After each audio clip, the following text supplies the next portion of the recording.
Imagine a cube 6 miles across, deep and high, and that's how much lava came out. But with these VEI-8 eruptions, they are very catastrophic, very, very explosive. They can produce ash over 40 kilometers up into the air, and it can cause a few years at least of global cooling as well. We're talking about a sleeping Godzilla underneath Yellowstone that, if it erupts in a maximum eruption called Category 8, it could literally tear the guts out of the United States of America. Really large eruptions at Yellowstone, so much material comes out, entire mountain ranges end up falling into the ground and essentially disappearing. These eruptions are enormous.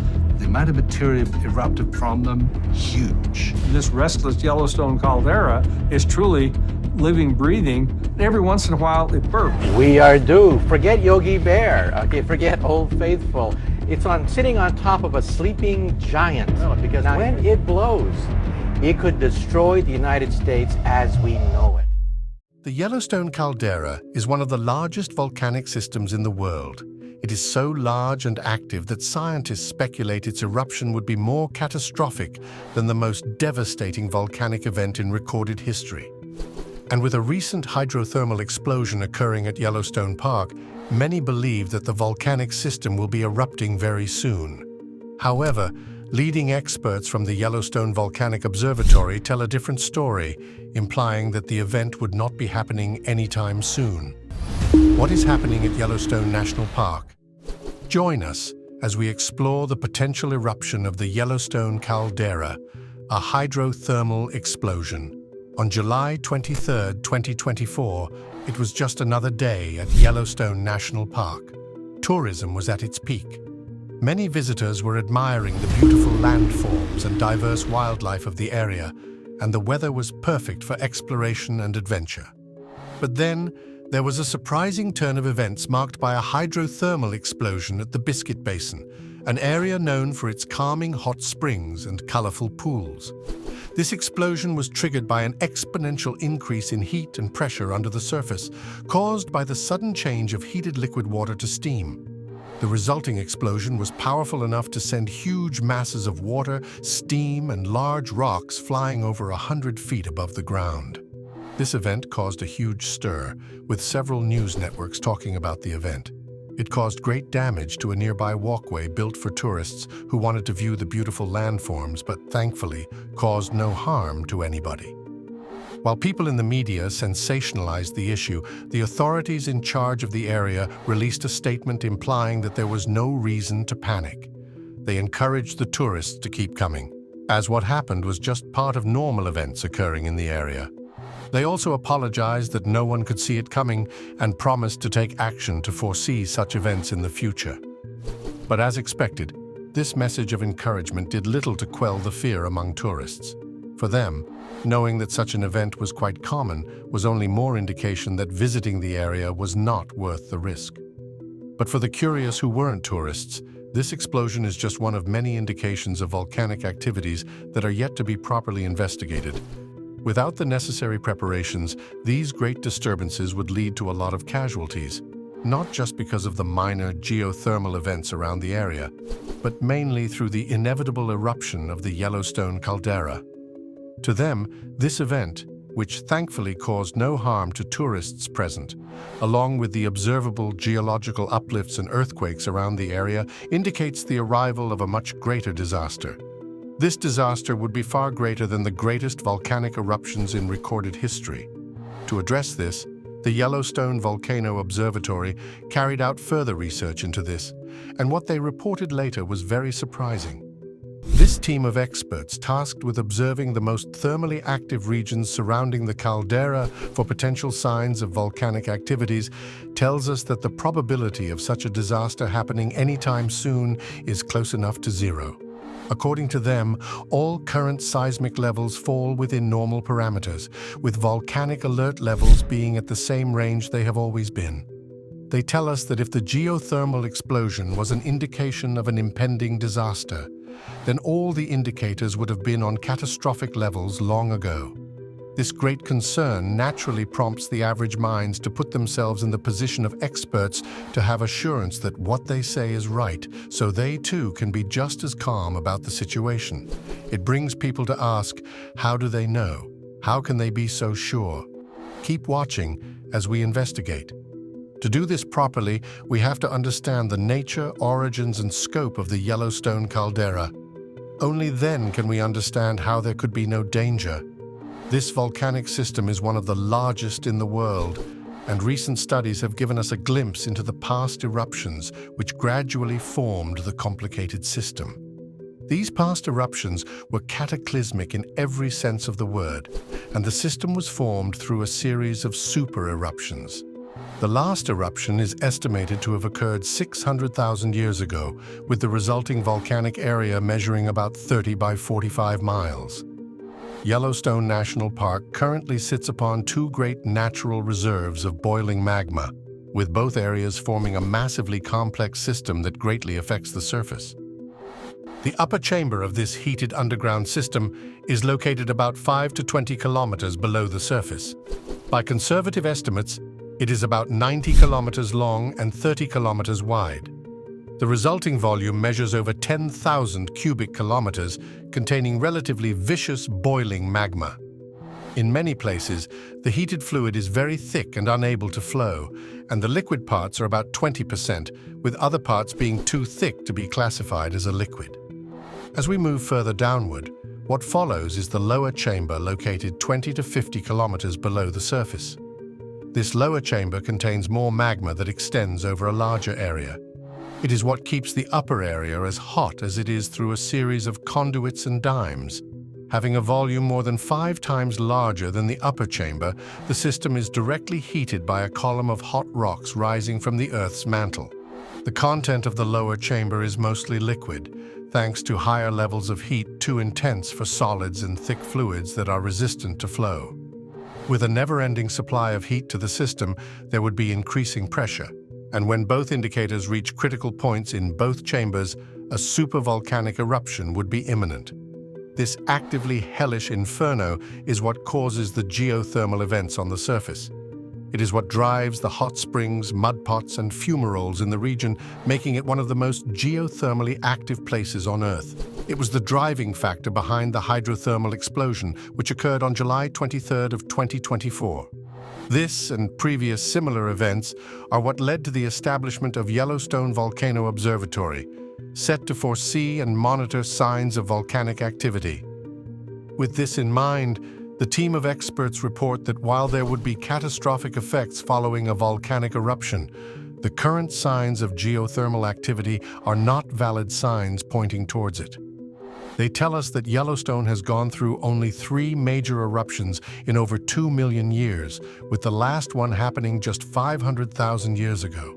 This, coupled with the normal levels of volcanic activity far from what is expected at the brink of an eruption, can give us a bit of assurance. But to understand better, we have to examine each of the methods used by the observatory to arrive at this conclusion. This required a collaborative effort from various teams of geologists within the research body and involved the use of special tools called seismometers. These tools are used for detecting minor earthquakes. The data obtained from the readings is one of many indicators used to determine whether volcanic activity is increasing or decreasing. This is because earthquakes, at many times, indicate increasing movement of magma beneath the ground. Research tells us that as magma moves towards the surface, it causes significant earthquakes. These readings have indicated continuous patterns of seismic disturbances, with thousands of minor earthquakes happening each year. Many take this as a valid indication that a major eruption is coming, but the experts had something completely different in mind. They attribute these thousands of annual earthquakes to natural tectonic shifts of the Earth's surface. They say that earthquakes pointing towards a great eruption would be much greater in magnitude and would not occur so frequently. Also, keeping in mind that there have been major ground deformations used to indicate increasing volcanic activity, the Yellowstone Volcanic Observatory has examined these uplifts and made similar conclusions. They did this by utilizing GPS and INSAR systems used for measuring minor changes in the Earth's relief systems. The flow of magma is naturally believed to be an indication of an imminent eruption, as that, by definition, is what an eruption is, but on a much larger scale. But once again, the Yellowstone Volcanic Observatory had another explanation for this. According to them, this sign always follows other indicators at the same time when hinting towards a volcanic eruption. This means that if it happens as a singular event at isolated times, then it is just a natural event that is expected to occur frequently in a volcanic region. Another possible indicator includes the frequent gas emissions happening in various regions around the Great Caldera. An increase in gas emissions would suggest the rising of magma beneath the surface. This would occur due to the increasing pressure underneath the vents, causing the gases to puff out at higher frequencies with greater force. On this subject, the observatory's recent analysis of air composition does not indicate volcanic activity, as the relative amount of sulfur dioxide in the gases remains normal. Also, the amount of gas released through the hydrothermal vents has remained the same for decades. If there were an imminent eruption, this wouldn't be the case. The gases released would increase over time as the underground magma slowly reaches the surface. Another indicator studied by the experts is the changes in geysers and hot springs. This is done by looking into possible changes in the water's temperature, chemistry, and rate of flow. If the changes in all these factors are significant, then it would be safe to say that there is an increase in volcanic activity. But as expected, the Yellowstone Volcanic Observatory tells us that all hydrothermal readings are normal, with no significant increase or decrease in every angle of study. A close study of past eruptions helped the experts better estimate the probability of future eruptions, and the results are too close to zero to be taken seriously. With all methods considered, all the data seems to indicate none of the patterns associated with imminent eruptions. The lack of significant ground uplifts and sinks, major seismic activities, and powerful gas emissions indicate that there is no imminent threat, and all geothermal activities around the area are just occurrences to be expected in a volcanic region. All the feedback from leading experts was given to assure everyone that if there was an imminent eruption, drastic action would have been taken to better manage the situation a long time ago. All the surrounding states of Nevada, Montana, Idaho, Colorado, and Nebraska would have been completely evacuated by now. This is due to the cataclysmic nature of such an event.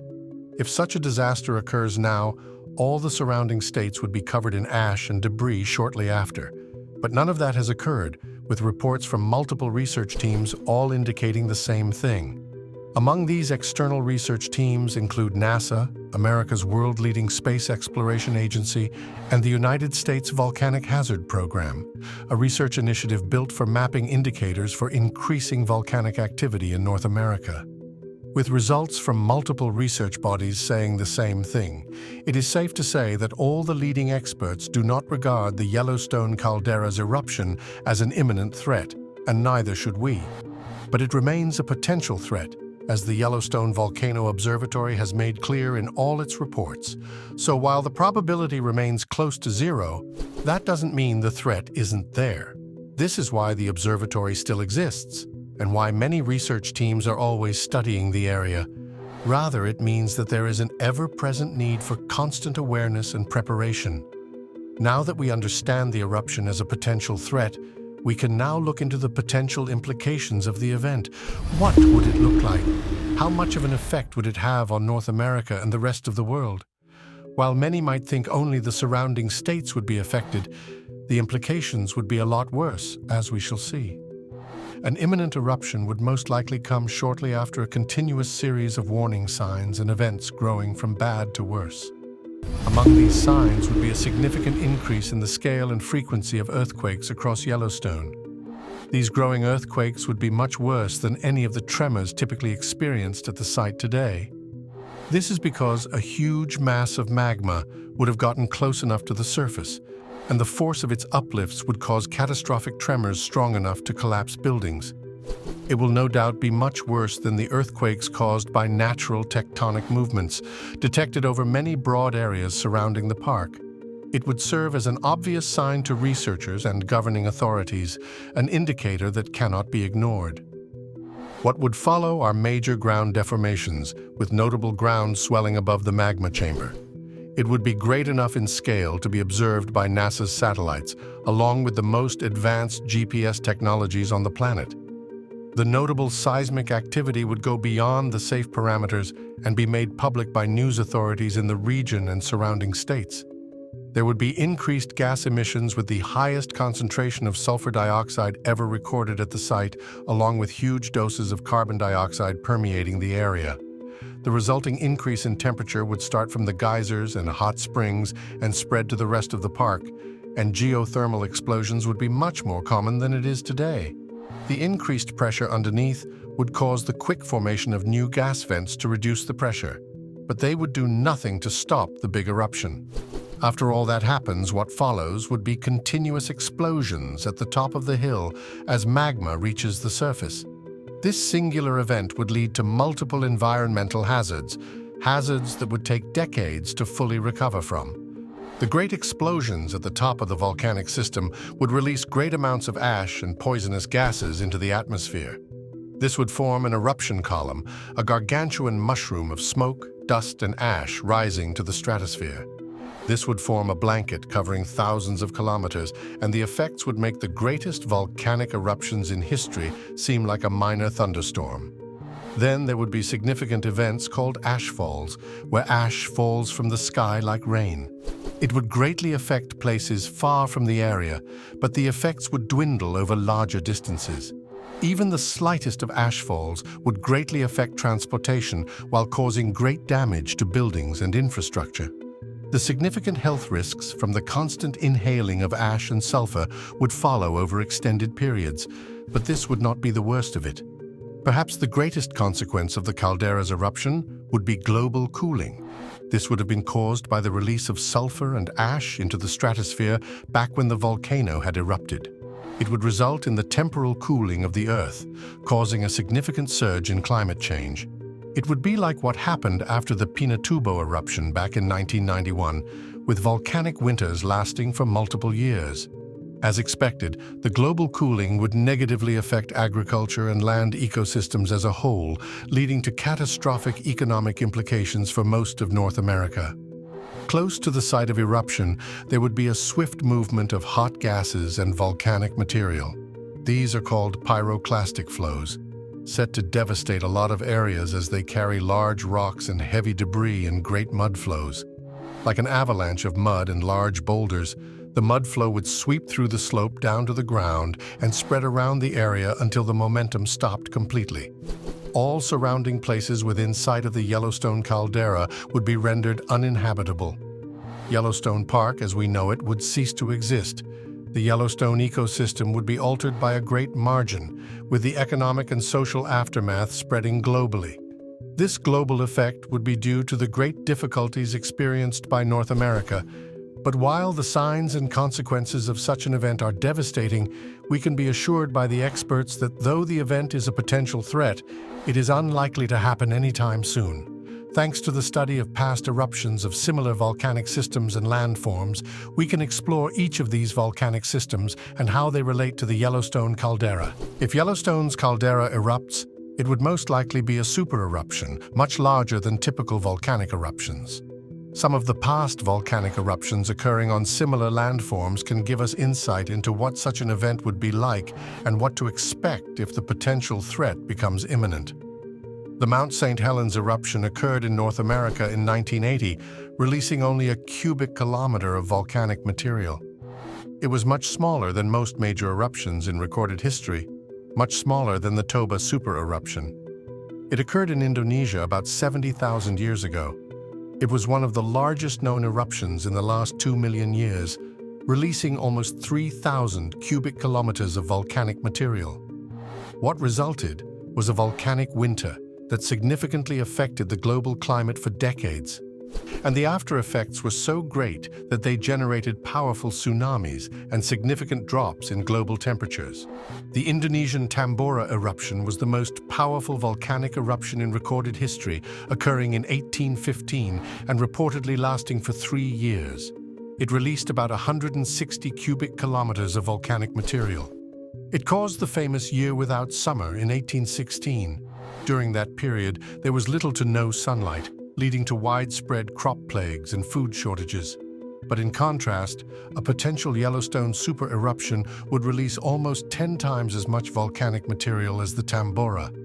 There is a possibility that it would reach over 2,000 cubic kilometers or more, given the circumstances.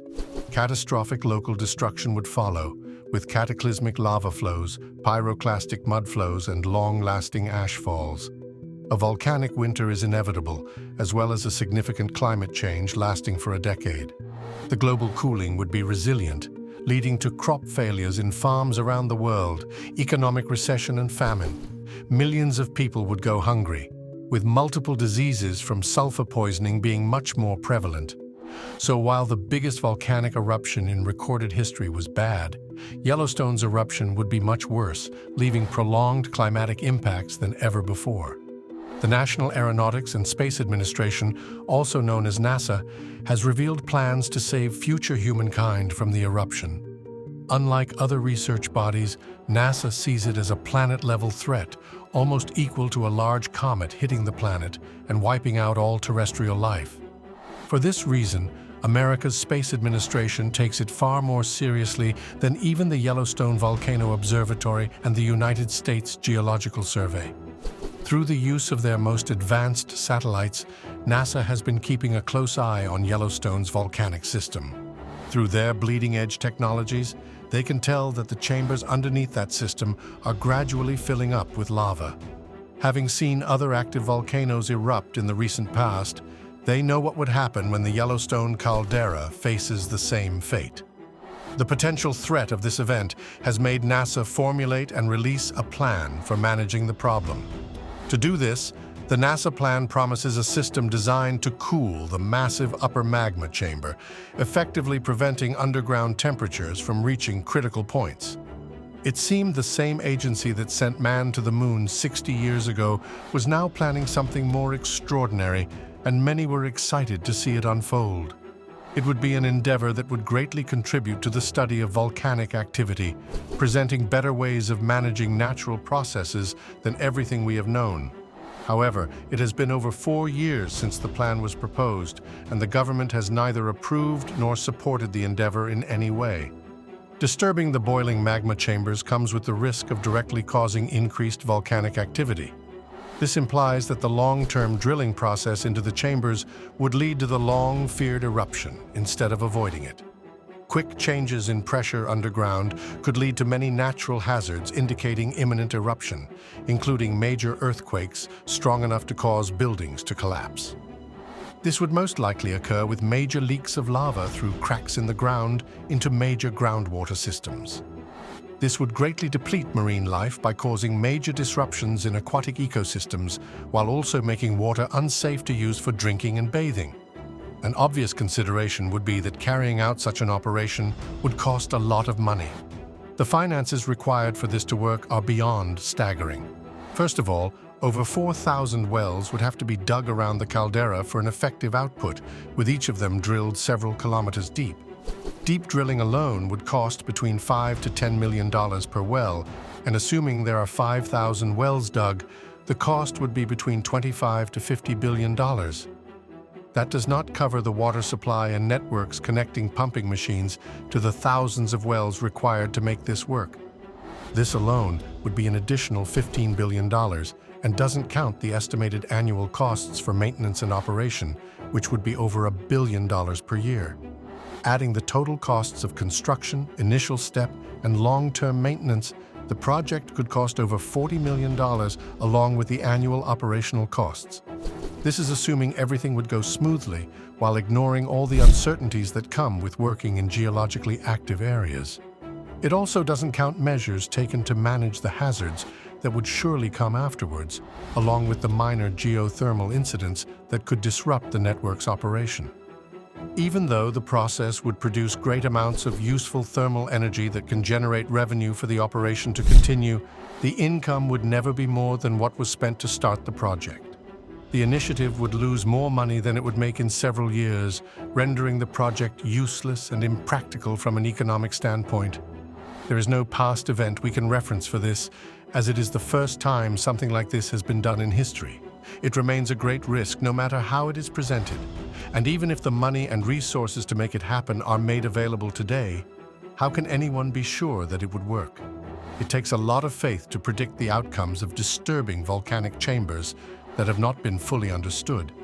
And it takes a great amount of hope to carry out a project that would require thousands of years to yield the desired results.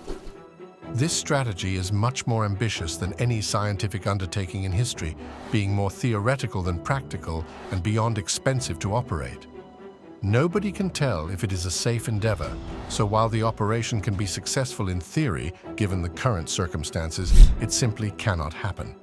But that doesn't mean there is no hope for it in the foreseeable future. The plan might be worth considering a century from now. Subsequent generations by then would have better technologies and tools capable of doing things we could only dream of. But for now, we just have to wait and look out for more practical ways of handling the problem. It currently seems like NASA takes the situation more seriously than the United States Volcano Hazards Program and the Yellowstone Volcano Observatory, but all three bodies agree that the caldera's eruption is not imminent. The three of them are always on the lookout for increasing volcanic activity, and until they find it, all we can do is wait and see what the near future has in store for us. So what do you think? Is the caldera's eruption sooner than everyone thinks? Should the government proceed in supporting NASA's bold strategy? Let us know in the comments down below. If you enjoyed the video, make sure you like, share, and subscribe. Also, click the next video shown on your screen. You will enjoy it.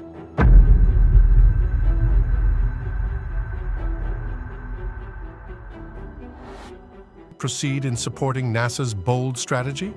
Let us know in the comments down below. If you enjoyed the video, make sure you like, share, and subscribe. Also, click the next video shown on your screen. You will enjoy it.